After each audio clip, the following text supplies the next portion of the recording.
কোনো ব্যক্তি বা বস্তুর প্রতি বদনজর লাগলে সোনার উপর পানি দিয়ে ধৌত করলে নাকি বদনজর কেটে যায়। এ সম্পর্কে ইসলাম কি বলে? প্রিয় বোন আমার, প্রথম কথা হলো যে বদনজরের বিষয়ে ইসলাম শরিয়ার দৃষ্টিভঙ্গি কি, এ সম্পর্কে আমরা সহিহ মুসলিমের একটি হাদিসে দেখতে পাই। নবী সাল্লাল্লাহু আলাইহি ওয়াসাল্লাম বলেছেন, আল আইনু হাক্কুন, অর্থাৎ কোনো সৃষ্টি, কোনো কিছু বা কোনো মানুষকে দেখে কেউ খুব বেশি অভিভূত হয়ে আগ্রাসী দৃষ্টিতে দেখলে বা রাক্ষসে ভাব নিয়ে দেখলে বা হিংসাত্মক দৃষ্টি থেকে দেখলে এটাকে বদনজর বলা হয়। এই বদনজরের প্রভাবে বা এই ধরনের দৃষ্টির প্রভাবে ওই ব্যক্তি বা বস্তু ক্ষতিগ্রস্ত হতে পারেন। ইসলাম শরীয়ত সেটি বিশ্বাস করে এবং এর বাস্তবতা রয়েছে। এই বদনজর যদি কোনো ব্যক্তি বা বস্তুর প্রতি কারোর হয়, তাহলে সেক্ষেত্রে আমাদের করণীয় কি? এখনো গ্রামাঞ্চলে অনেকের মধ্যে এই ধারণা বদ্ধমূল রয়েছে যে স্বর্ণ বা রূপা ধুয়ে সে পানি কোনো ব্যক্তির উপরে বদনজর লাগলে বা কোনো বস্তুর উপরে কারো বদনজর লাগলে সেটা ধুয়ে ফেললে বা সেখানে এই পানি প্রয়োগ করলে বদনজর কেটে যায়, বদনজরের ক্ষতি আর হয় না।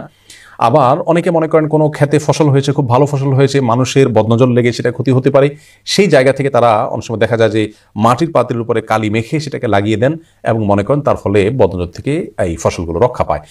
আসলে সেখানে অনেকে মনে করেন যে মাটির পাতিলের উপর যখন কালি মেখে দেওয়া হবে তখন এই কালো কুৎসিত জিনিসটা দেখে ওই ফসলের সৌন্দর্যের প্রতি যে অভিভূত হওয়া সেটি মানুষের আর থাকবে না এবং বদনজর লাগবে না। এই দৃষ্টিভঙ্গি থেকে এটা অনেকে করেন। আবার অনেকে বিভিন্ন পশুর, যেমন গরুর হাড়, চোয়ালের হাড় ইত্যাদি এগুলো ঝুলিয়ে রাখেন ফসলের ক্ষেতে বা বিভিন্ন জায়গায়, মনে করেন যেগুলোর মাধ্যমে বদনজর থেকে রক্ষা পায়। মূলত এই ধারণাগুলো সম্পূর্ণ ভ্রান্ত। এগুলো ইসলামী কোনো বিশ্বাসের সাথে সঙ্গতিপূর্ণ নয়, বরং এর কোনোটি আমাদেরকে শিরকে আসগরের দিকে নিয়ে যেতে পারে। যার কারণে এই সমস্ত বিশ্বাস থেকে আমাদের সরে আসতে হবে। স্বর্ণের উপর পানি ধুয়ে আপনার যার বদনজর হয়েছে যার প্রতি বা যে বস্তুর প্রতি, সেটিতে ধৌত করার মাধ্যমে কোনো উপকারিতা হাসিল হবে বলে কোরআন কোথাও আমাদেরকে বলা হয়নি। তবে বদনজরের বিষয়টি যেহেতু সত্য এবং এটি ঘটে থাকে আমাদের সমাজে, বিশেষ করে ছোট শিশুদের মধ্যে হয়ে থাকে, দেখা গেল যে অনেক বেশি মাশাআল্লাহ সে খেতে পারে, কোনো মানুষ তাকে যখন দেখে রাক্ষসী ভাব নিয়ে, দেখা যায় তার খাওয়া বন্ধ হয়ে যায়, এরকম নানা রকমের সমস্যা হতে পারে। তো এরকম বদনজর হলে ইসলামী শরিয়ার দৃষ্টিকোণ থেকে দুইভাবে আমরা ট্রিটমেন্ট করব। প্রথমত, যদি কোনো ব্যক্তির বদনজর লেগেছে বলে আমরা ধারণা করি বা নিশ্চিত হই, তাহলে সেই ক্ষেত্রে সেই ব্যক্তির শরীর ধোয়া পানি, যেমন তার হাত ধুয়ে পানি দিল, হাত মুখ ধুয়ে পানি দিল, বা পানিতে পড়ে ফু দিল, এরকম তার শরীর নিঃসৃত পানি বা ধোয়া পানি এইটুকু তার কাছ থেকে কালেকশন করে যে ব্যক্তি বা বস্তুর উপরে বদনজর লেগেছে বলে মনে হয় তার উপরে যদি প্রয়োগ করা হয়, অর্থাৎ তার হাত মুখ ধুয়ে ফেলা হয় বা তার উপরে ঢেলে দেওয়া হয় বা ওই পানি দিয়ে গোসল করে নেয় সে, তাহলে সেক্ষেত্রে বদনজরের সমস্যা থেকে আলহামদুলিল্লাহ নিষ্কৃতি পাওয়া যাবে। এবং এ বিষয়ে সহিহ মুসলিমের একটি হাদিস রয়েছে, নবী সাল্লাল্লাহু আলাইহি ওয়াসাল্লাম ইরশাদ করেছেন, ওয়া ইযা ইসতাগসিলতুম ফাগসিলু, তোমাদের কারোর বদনজর লেগেছে এই আশঙ্কা থেকে তোমাদের কাছে যদি কেউ পানি পড়া চায় বা তোমাদের শরীর ধুয়ে পানি দিতে বলে বদনজর দূর করবার জন্য, তাহলে তোমরা মনে কষ্ট নিও না, মাইন্ড করো না এবং দিও, যাতে করে তার উপকার হয়। এই হাদিস থেকে বোঝা গেল যে এই আমলটি অত্যন্ত গুরুত্বপূর্ণ আমল। অ্যারাবিয়ান স্কলারদের মধ্যে থেকে অনেকে বলেন যে যার বদনজর লেগেছে বলে আপনার মনে হয়, তার কাছ থেকে যদি পানি পড়া নিতে না পারেন বা তার শরীর ধোয়া, শরীর নিঃসৃত পানি যদি আপনি নিতে না পারেন, যদি সমস্যার মনে করেন, তাহলে তিনি যেখানে বসেছেন, ছুঁয়েছেন, এরকম কোনো জায়গায় ভিজা টানা দিয়ে মুছে সেটি কোনো পানিতে ভিজিয়ে সে পানি প্রয়োগ করলে ইনশাআল্লাহ বিদিনিল্লাহ একই উপকারিতা পাওয়া যেতে পারে। এটি একটি করণীয়, তার শরীর নিঃসৃত পানি দিয়ে ধোয়া এবং গোসল করা ইত্যাদি প্রয়োগ করা। দ্বিতীয়ত হলো বিশেষ কিছু দোয়া এবং কোরআন কারীমের আয়াত পাঠ করা। তোমাদের থেকে সর্বাগ্রে যেটি চলে আসে তা হলো সূরা ফালাক, সূরা নাস, কুল আযু বিল ফালাক এবং কুল আযু বিন নাস। নাসাই বর্ণনায় আসছে যে নবী সাল্লাল্লাহু আলাইহি ওয়াসাল্লাম এক সময় অনেক দোয়া, দুরূদ ইত্যাদির মাধ্যমে বদনজর থেকে বাঁচার জন্য আল্লাহর কাছে প্রার্থনা করতেন। এই দুটি সূরা নাজিল হওয়ার পরে তিনি নিয়মিত বদনজর থেকে কারণ নজর লেগেছে এমনটি মনে হলে এই দুটি সূরা তিনি পাঠ করতেন। এগুলো আমরা বিভিন্ন পাঠ করতে পারি। ধরুন কোনো পানিতে সূরা ফালাক, সূরা নাস পড়ে আপনি ফু দিয়ে সেটি যার পুরো বদনজর হলো তার গায়ে বা সেই বস্তু আপনি ধুয়ে ফেলুন, অথবা পড়ে ডাইরেক্ট সরাসরি ফু দিন, এভাবে বিভিন্নভাবে আপনি এটা পড়তে পারেন বা এমনি পড়তে পারেন। তাহলে সূরা ফালাক, নাস পড়বো আমরা। এক সহিহ মুসলিম একটা হাদিসে বর্ণিত হয়েছে যে জিবরিল আলাইহিস সালাম একবার এসে নবী সাল্লাল্লাহু আলাইহি ওয়াসাল্লাম অসুস্থ ছিলেন তাকে তখন একটি দোয়ার মাধ্যমে তিনি সাহায্য করেছেন, একটা দোয়া পড়েছেন তার জন্য, আর সে দোয়ার মধ্যে বদনজর থেকে মুক্তি লাভের প্রার্থনার কথাটি এসেছে। দোয়াটি হলো বিসমিল্লাহি আরকিক মিন কুল্লি শাইইন ইউযিক মিন শাররি কুল্লি নাফসিন আও আইনিন হাসিদিন আল্লাহু ইয়াশফিক বিসমিল্লাহুম্মা আরকিক। আমি দোয়াটির অর্থ বলছি এবং আবারও দোয়াটি বলছি, বিসমিল্লাহি আরকিক অর্থাৎ আল্লাহর নামে আমি আপনাকে চিকিৎসা করছি, আপনার ট্রিটমেন্ট করছি, আপনাকে ঝাড়ফুঁক করছি আল্লাহর নামে। মিন কুল্লি শাইইন ইউযিক, প্রত্যেক ওই বস্তু থেকে আমি আপনার ট্রিটমেন্ট করছি এবং ঝাড়ফুঁক করছি যে বস্তু আপনাকে কষ্ট দিচ্ছে, সেটা যে কোনো রোগ হতে পারে, সেটা থেকে আমি আপনাকে আল্লাহর আশ্রয় প্রার্থনা করছি আপনার জন্য এবং আপনাকে ঝাড়ফুঁক করছি।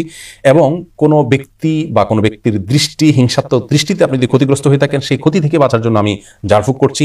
আল্লাহ তাআলা আপনাকে সুস্থ দান করুন এবং আল্লাহর নামে আমি ঝাড়ফুঁক করছি। আবার বলছি বিসমিল্লাহি আরকিক মিন কুল্লি শাইইন ইউযিক মিন শাররি কুল্লি নাফসিন আও আইনিন হাসিদিন আল্লাহু ইয়াশফিক বিসমিল্লাহি আরকিক। এ হলো মোটামুটি পুরা দোয়া।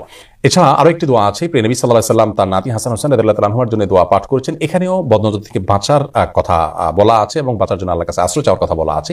নবীজি সাল্লাল্লাহু আলাইহি ওয়াসাল্লাম বলেছেন এই দোয়ার মাধ্যমে ইসমাইল এবং ইসহাক আলাইহিস সালামকে তাদের বাবা ইব্রাহিম আলাইহিস সালাম এই দোয়ার মাধ্যমে তাদেরকে বদনজর থেকে বাঁচার জন্য, শয়তানের স্পর্শ থেকে বাঁচার জন্য দোয়া করেছেন। আমরাও এই দোয়াটা পড়ে ফু দিতে পারি বা এমনি পড়তে পারি, তাহলে ইনশাআল্লাহ বদনজর থেকে আমরা বেঁচে থাকবো। দোয়াটি হলো আউযু বিকালিমাতিল্লাহি তাম্মা ওয়া মিন শাররি কুল্লি শাইতানিন ওয়াহাম্মা ওয়া মিন কুল্লি আইনিন লাম্মা। আবারও বলছি, আউযু বিকালিমাতিল্লাহি তাম্মা, অর্থাৎ আল্লাহর পূর্ণাঙ্গ কালিমাসমূহের মাধ্যমে আমি আশ্রয় প্রার্থনা করছি আল্লাহর কাছে মিন শাররি কুল্লি শাইতানিন ওয়াহাম্মা, প্রত্যেক দুষ্ট শয়তান থেকে এবং বিষাক্ত প্রাণীর ক্ষতি থেকে, ওয়া মিন কুল্লি আইনিন লাম্মা, এবং সে সমস্ত দৃষ্টি থেকে যে দৃষ্টি মানুষের ক্ষতি করতে পারে, অর্থাৎ বদনজর যেটাকে আমরা বলছি। তো এই দোয়া আমরা পাঠ করতে পারি, সেই সাথে সূরা ফাতিহা, আয়াতুল কুরসি এগুলো পাঠ করে আমরা ফু দিতে পারি। আবার আমি বলছি দোয়াগুলোর মধ্যে থেকে প্রথম হলো ফালাক নাসটা বেশি পাঠ করা, দ্বিতীয়ত হলো বিসমিল্লাহি আরকিক মিন কুল্লি শাইইন ইউজিক, এটুকু পড়লেও চলবে, আর পুরো দোয়াটা পড়তে পারলে ভালো হয়।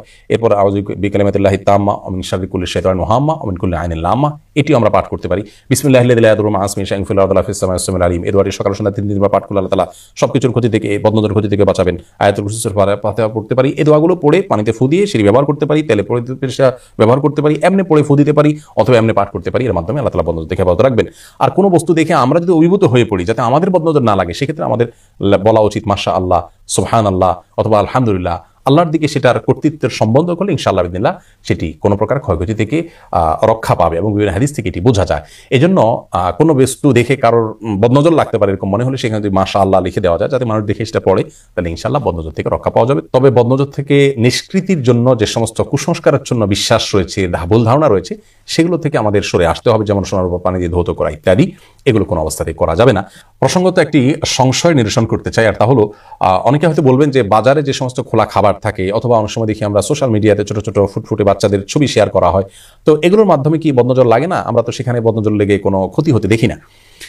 এর উত্তরে আমরা ছোট্ট করে দুটি কথা বলতে চাই। প্রথম কথা হলো যে রাসূল আকরাম সাল্লাল্লাহু আলাইহি ওয়াসাল্লামের হাদিস মহাসত্য। বিজ্ঞান সবকিছুকে সবসময় আবিষ্কার করতে পারে না। রাসূল আকরাম সাল্লাল্লাহু আলাইহি ওয়াসাল্লামের বহু কথা এবং নির্দেশনার বাস্তবতা অনেক পরে এসে বিজ্ঞান প্রমাণ করেছে এবং যথার্থতা এবং উপযুক্ততা সাব্যস্ত করেছে। অতএব নবী আলাইহিস সালাম থেকে বিশুদ্ধভাবে প্রমাণিত বিষয়, সেটি যে সত্য বরং মহাসত্য, সেটিকে সন্দেহ করবার কোনো সুযোগ নেই। আর এই জাতীয় ওপেন প্ল্যাটফর্মের ক্ষতিটা অনেক সময় ক্যালকুলেট করা যায় না। ধরুন বাজারে খাবার খেয়ে কত মানুষের পেট নষ্ট হচ্ছে বা অসুস্থ হচ্ছেন, বা সেটার অন্য অনেক ধরনের এফেক্ট হচ্ছে, সেটা হয়তো আমাদের কাছে হিসেব নেই, কিন্তু হয়, এতে কোনো সন্দেহ নেই।